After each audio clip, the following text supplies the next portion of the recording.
అందరికీ నమస్కారం.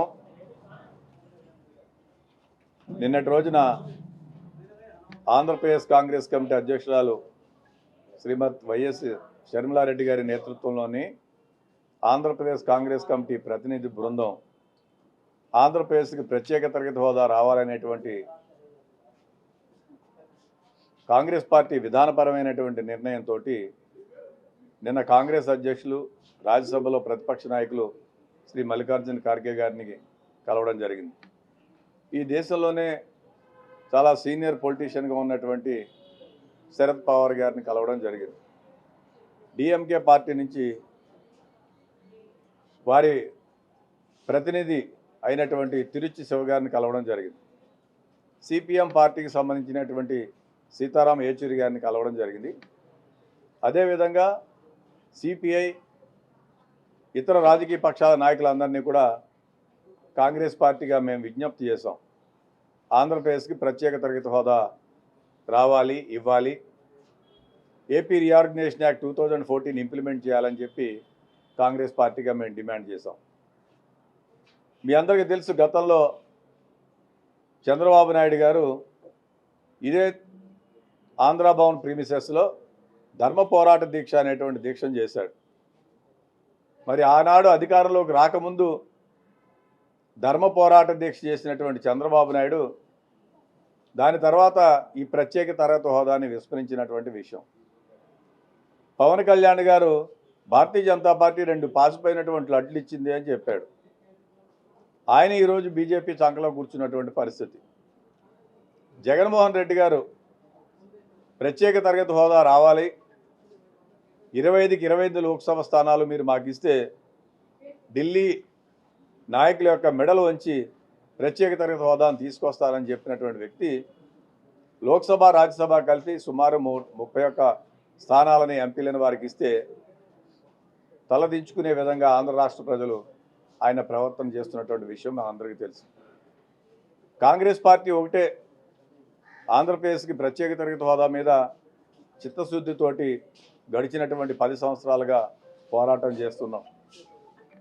కోటి సంతకాలు తీసుకొచ్చి ప్రధానమంత్రి గారికి పంపించడం జరిగింది. అనేకమైనటువంటి సందర్భాల్లో విభజన హామీలన్నింటినీ కూడా ఇంప్లిమెంట్ చేయాలని చెప్పి కాంగ్రెస్ పార్టీగా మేము డిమాండ్ చేసాం. ప్రధానంగా రైతాంగానికి చాలా ప్రాముఖ్యత సంతరించుకున్నటువంటి పోలవరం, ఆనాడు కాంగ్రెస్ పార్టీ విభజన హామీల్లో సెక్షన్ 90 ప్రకారం పోలవరం ప్రాజెక్ట్ అథారిటీ అనేటువంటి ఒక సంస్థను ఏర్పాటు చేసి గవర్నమెంట్ ఆఫ్ ఇండియా ఆ ప్రాజెక్ట్ని ఎగ్జిక్యూట్ చేసే విధంగా విధానపరమైనటువంటి నిర్ణయాలు కాంగ్రెస్ పార్టీ చేయడం జరిగింది. ఈ దేశంలో ఎక్కడ ప్రత్యేక తరగతి హోదా ఇచ్చినా కూడా గతంలో ఉన్నటువంటి ప్రెసిడెంట్ ప్రకారం ఓన్లీ క్యాబినెట్ రిజల్యూషన్ తోటే ఇచ్చారు. చాలామంది చెప్తూ ఉంటారు దాన్ని చట్టంలో పెట్టలేదు కాంగ్రెస్ పార్టీ అనేటువంటిది. అది అవివేకమైనటువంటి ఆలోచన. ఇప్పటి వరకు భారతీయ జనతా పార్టీ ప్రభుత్వం అధికారంలో ఉన్నా, కాంగ్రెస్ పార్టీ అధికారంలో ఉన్నా, ఏ రాష్ట్రానికైనా సరే ప్రత్యేక తరగతి హోదా ఇస్తే దాన్ని క్యాబినెట్ రిజల్యూషన్ తోటే ఇవ్వడం జరిగింది. ఆ క్యాబినెట్ రిజల్యూషన్ కూడా మార్చిలో 2014లో కాంగ్రెస్ పార్టీ నేతృత్వంలోని మన్మోహన్ సింగ్ గారి క్యాబినెట్ చేయడం జరిగింది. ఈ రాష్ట్రంలో ఉన్నటువంటి 3 ప్రధాన కుట్రదారులు, ఆంధ్రప్రదేశ్కి ప్రత్యేక తరగతి హోదా రాకపోవడానికి 3 ప్రధానమైనటువంటి కుట్రదారులు, 3 తోడు దొంగలు. అధికారంలో ఉన్న జగన్మోహన్ రెడ్డి, ప్రతిపక్షంలో ఉన్నటువంటి చంద్రబాబు నాయుడు, రోజు మద్దెల ధర వేసేటువంటి భారతీయ జనతా పార్టీకి, నరేంద్ర మోడీకి మద్దెల ధర వేసేటువంటి పవన్ కళ్యాణ్. ఈ 3 కలిపి ఆంధ్ర రాష్ట్రానికి ద్రోహం చేస్తున్నారు. దీన్ని దృష్టిలో పెట్టుకునే కాంగ్రెస్ పార్టీగా మేము నిన్న మా అధ్యక్షురాల నేతృత్వంలో మా పార్టీ నాయకులు రఘువీరారెడ్డి గారు, కేవీపీ గారు, కె రాజు గారు, జేడి శీలం గారు, పార్టీకి సంబంధించినటువంటి తులసిరెడ్డి గారు, మా సీనియర్ నాయకులు, వర్కింగ్ ప్రెసిడెంట్స్, జిల్లా కాంగ్రెస్, నగర కాంగ్రెస్, ప్రదేశ్ కాంగ్రెస్ కమిటీ ఉపాధ్యక్షులు, ప్రధాన కార్యదర్శులు, మా వివిధ విభాగాల యూత్ కాంగ్రెస్, ఎన్ఎస్ఏ, మహిళా కాంగ్రెస్, కాంగ్రెస్ సేవాదళ్, అనుబంధ సంఘాల నాయకులందరూ కూడా ఒక డెలిగేషన్గా ఇక్కడికి రావడం జరిగింది.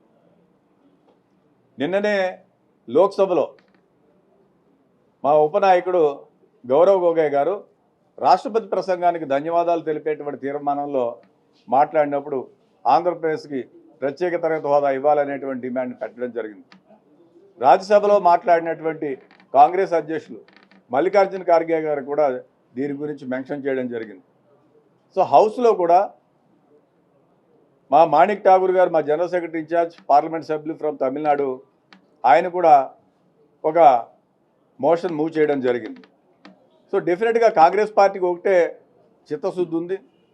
కాంగ్రెస్ పార్టీ రాహుల్ గాంధీ గారు చెప్పిన విధంగా దేశంలో అధికారంలోకి వచ్చిన తర్వాత ప్రథమ గ్యారంటీ ప్రత్యేక తరగతి హోదా అనేటువంటి అంశాన్ని మేము చెప్తున్నాం. ఆంధ్రప్రదేశ్ కాంగ్రెస్ కమిటీగా మా ఫస్ట్ ప్రయారిటీ రాహుల్ గాంధీ గారు చెప్పారు, ప్రత్యేక తరగతి హోదా మీద సంతకం పెడతానని చెప్పి, అది మాకు ప్రథమ గ్యారంటీగా మేము భావిస్తున్నాం. రెండవ గ్యారంటీగా పోలవరానికి సంబంధించి నిర్వాసితులకు సంబంధించి ప్రధానమైనటువంటి అంశం. గవర్నమెంట్ ఆఫ్ ఇండియా ప్రధానంగా నిర్వాసితులు ఉన్నటువంటి వారందరూ కూడా ట్రైబల్స్, వాళ్ళకి సంబంధించి రిహాబిలిటేషన్కి సంబంధించి పునరావాసానికి సంబంధించి వాళ్ళకి ఇవ్వాల్సినటువంటి తక్కువ యాక్ట్ ప్రకారం గవర్నమెంట్ ఆఫ్ ఇండియా ఇవ్వాలి. సో ఆ డబ్బులన్నీ కూడా కేంద్రంలో కాంగ్రెస్ పార్టీ రాగానే తప్పనిసరిగా ఆంధ్రప్రదేశ్ కాంగ్రెస్ కమిటీ ఆధ్వర్యంలో మరి ఆంధ్రప్రదేశ్కి పోలవరం నిర్వాసితులకి ప్రాజెక్టుకి న్యాయం జరిగే విధంగా చేస్తాము. సో దాని మీద కూడా చాలా సీరియస్గా తీసుకోవడం జరుగుతుంది. విభజన హామీలకు సంబంధించి ప్రధానంగా అటు రాయలసీమ జిల్లాల్లో వెనుకబాటుతనాన్ని పోగొట్టాలని, ఇటు ఉత్తరాంధ్ర జిల్లాలో వెనుకబాటుతనాన్ని పోగొట్టాలని ప్రతి జిల్లాకి 50 కోట్లు చొప్పున 25,000 కోట్ల రూపాయలు మనకు రావాల్సి ఉంది. దాన్ని కూడా ప్రభుత్వం ఇవ్వలేదు కాబట్టి దాన్ని కూడా ఇమీడియట్గా రిలీజ్ చేసేటువంటి పరిస్థితి కాంగ్రెస్ పార్టీ చేస్తుంది. ప్రధానంగా వైజాగ్ స్టీల్ ప్లాంట్ 22,000 ఎకరాల భూ విస్తీర్ణం కలిగినటువంటి వైజాగ్ స్టీల్ ప్లాంట్ని పప్పు బెల్లాలకు అమ్మేయాలనేటువంటి ఉద్దేశంతో ఇటు ముఖ్యమంత్రి, ప్రధానమంత్రి ఇద్దరు కలిపి ఈ అంబానీలు, అదానీలు లాంటి కార్పొరేట్ సంస్థలకు ఏదోలాగా దారాదత్తం చేయాలని చూస్తున్నారు.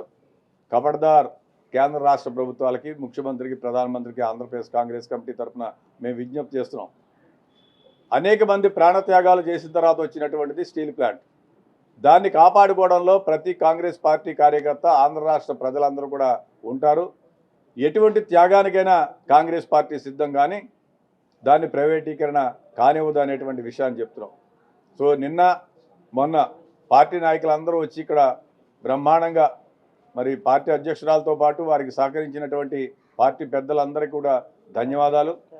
అదేవిధంగా ప్రధానంగా ప్రతిపక్ష నాయకులు అనేక మంది కాంగ్రెస్ పార్టీ యొక్క ఈ అంశాన్ని వాళ్ళ లోక్సభలో కానీ రాజ్యసభలో కానీ లేవనెత్తానని చెప్పారు, వాళ్ళకు కూడా ధన్యవాదాలు. ప్రధానంగా క్యాపిటల్కి సంబంధించి ప్రధానమంత్రి గారు ఆనాడు మట్టి నీళ్ళు తీసుకొచ్చినప్పుడు మేము మట్టి నీళ్ళే ఇస్తారని చెప్పి చంద్రబాబు నాయుడికి చెప్తే ఆనాడు నమ్మలేదు. ప్యాకేజీలు తీసుకుని వ్యక్తిగతమైనటువంటి స్వార్థ ప్రయోజనాల కోసం అమ్ముడుపోయినటువంటి వ్యక్తి చంద్రబాబు నాయుడు. 5 సంవత్సరాలు ఆయన అమ్ముడుపోయాడు. ఢిల్లీని తలదనేటువంటి క్యాపిటల్ ఇస్తానన్నాడు. అమరావతి లాంటి క్యాపిటల్ని ప్రతిపక్ష నాయకుడిగా జగన్మోహన్ రెడ్డి గారు ఒప్పుకున్నారు. ముఖ్యమంత్రి గారు ప్రపోజల్ పెట్టారు. సో డెఫినెట్గా క్యాపిటల్కి జరిగినటువంటి అన్యాయం అక్కడికి వెళ్ళి చూస్తే మనకి బాధ అనిపిస్తుంది. వేలాది కోట్ల రూపాయలని భూమిలో పోసి కాంక్రీటు, సిమెంటు, ఇసుక, ఐరన్ ఇవన్నీ ప్రజలు ఎత్తుకుపోయినటువంటి పరిస్థితి. ఒక రాష్ట్ర ప్రభుత్వానికి డైరెక్షన్ లేకపోవడం, కన్విక్షన్ లేకపోవడం, కమిట్మెంట్ లేకపోవడం, ఒక వ్యక్తిగత స్వార్థం కోసం కొంతమంది మీద, కొన్ని వర్గాల మీద ఉన్నటువంటి కక్షపూరితమైనటువంటి నిర్ణయం కోసం మన క్యాపిటల్నే బలి చేసినటువంటి మరి ప్రయోజకుడు జగన్మోహన్ రెడ్డి. సో వీటిలన్నింటినీ సాధించడం కోసం కాంగ్రెస్ పార్టీ కన్సిస్టెంట్గా పోరాటం చేస్తుంది. తప్పనిసరిగా ఈ అంశాలన్నింటినీ కూడా ప్రజాక్షేత్రంలోకి తీసుకెళ్తున్నాం. ఇచ్చాపురంలో మొదలుపెట్టినటువంటి షర్మిలమ్మ గారి టూరు కర్నూలు వరకు కూడా ఎండ్ చేయడం జరిగింది. మళ్ళీ 2వ విడత 5వ తేదీన మడకశిరలో ప్రారంభిస్తున్నారు. ఉదయం పూట ఒక 2 గంటల పాటు వారు రచ్చబండ అనేటువంటి కార్యక్రమాన్ని నిర్వహిస్తారు. మధ్యాహ్నం నుంచి ప్రజలతోటి కలవడం, రోడ్ షోస్, మీటింగ్స్ జరుగుతాయి. 5వ తేదీ నుంచి 11వ తేదీ మడకశిరలో ప్రారంభించి నగరంలో ఎండ్ చేస్తారు.